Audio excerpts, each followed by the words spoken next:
Hello and welcome everyone. I am Anuja and today we are here to look over the introduction of programming languages. So let's get started with our video.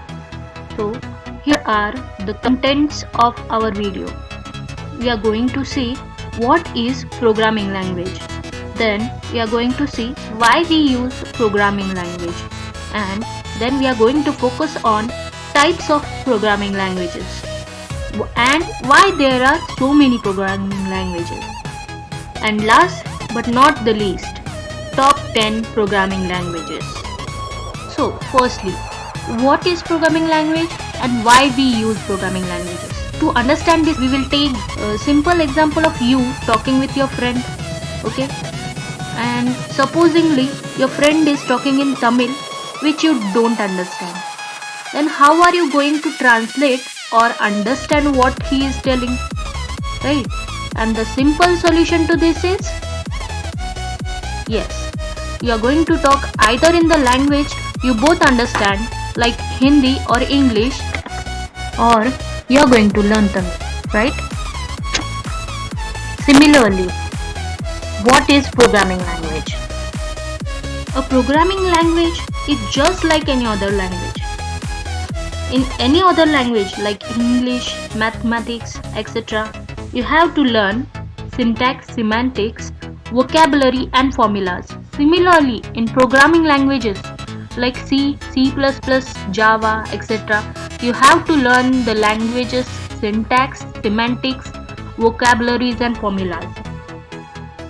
Just like English is a natural language and it has grammar, symbols and words, similarly, programming languages also has its own grammar, symbols and words which are already defined by scientists. A programming language requires considerable amount of practice to make it perfect, similar to the natural languages like English and maths. But there is a difference between programming language and any other language. Computer language lack ambiguity. That is, it is very precise and persistent. It makes a very little error in it. To understand the concept of ambiguity, let us take the example of a sentence in English.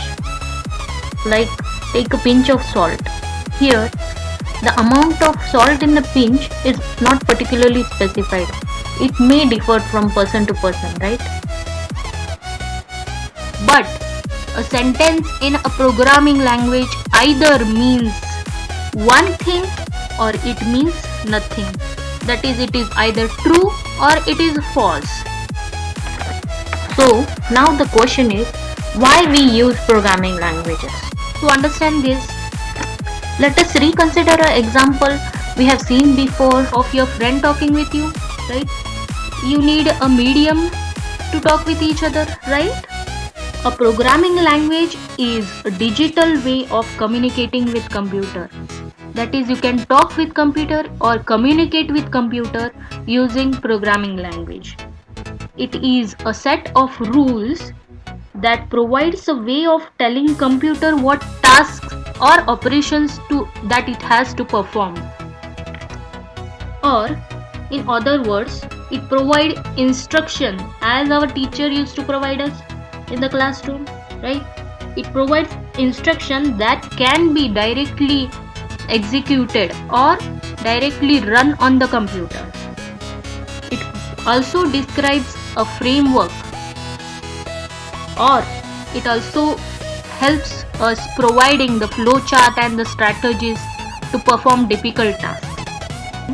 We are going to focus on what types of programming languages are. Okay. Then, according to the generations that have passed, the programming languages have been classified into 5 types. The first is first generation language. It is also called as machine language. As the name suggests, it was first developed, so it is called first generation language. As we can see here, it contains opcode and operands, just like a mathematical equation, but we we have to use a total binary language for this generation language. It is totally dependent on computer. It is very efficient. It rarely makes mistakes, but it is very difficult to write the language in the binary line. You can see this example. 0001 is equal to add, and we have to add the contents on memory location 49 to contents of memory location 11. It is just like as we perform A by B or A plus B. We can see many such examples that can be found on internet of first generation language. Okay. The next is second generation language.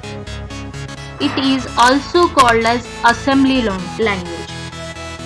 The symbolic operations or codes are replaced by binary operation codes. In first generation we used binary codes, right? But in this second generation language it was replaced by symbolic operations. Like the example we can see here, the memory location is mentioned, but here we have mentioned the move command to move particular task from one location to another location. But assembly language programs needed to be assembled for execution in computer. That it has to be in a precise order to be assembled or to be executed. And each assembly language has to be translated into binary code or machine language instruction. It was efficient, a bit efficient and easier, but it was also difficult to understand.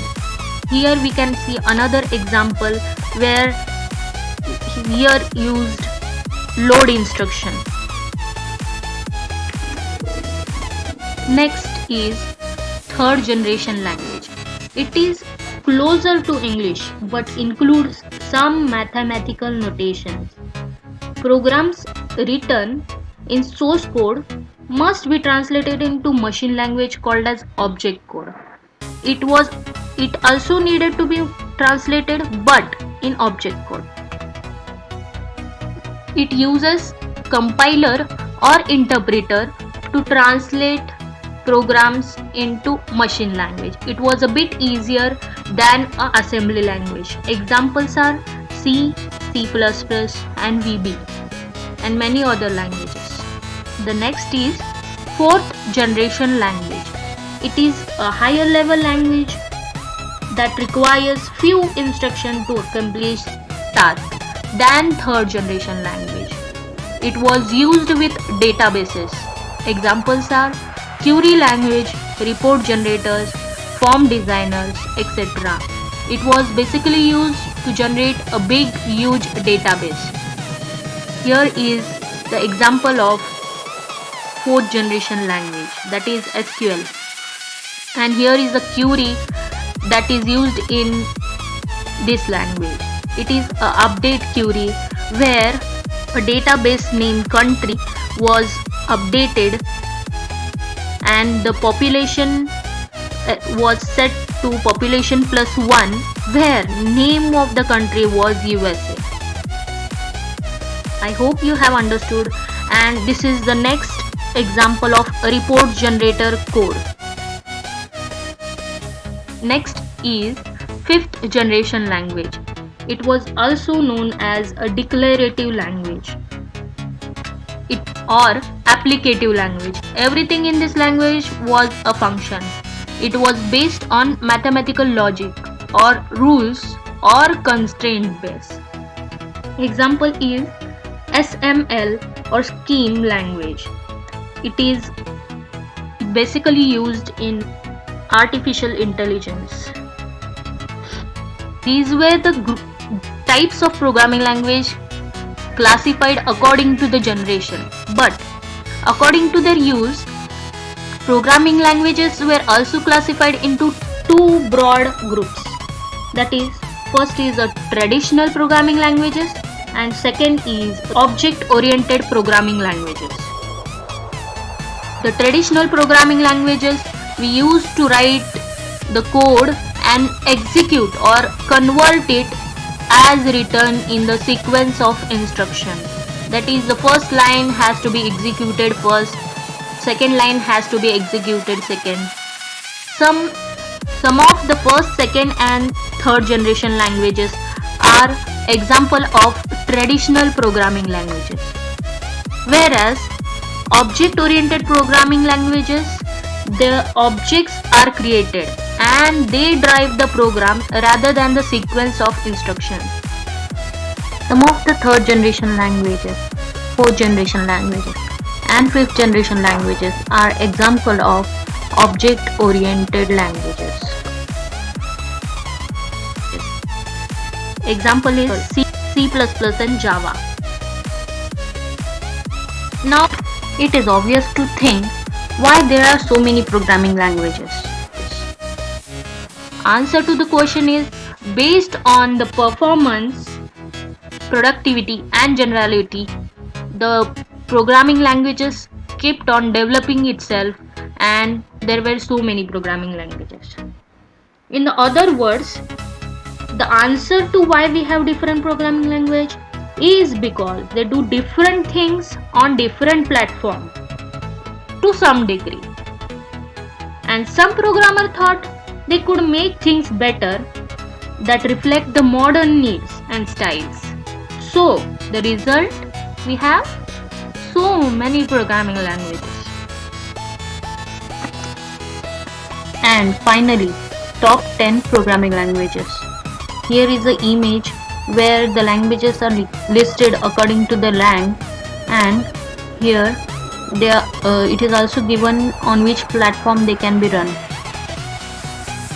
I hope you have understood the concept of programming languages.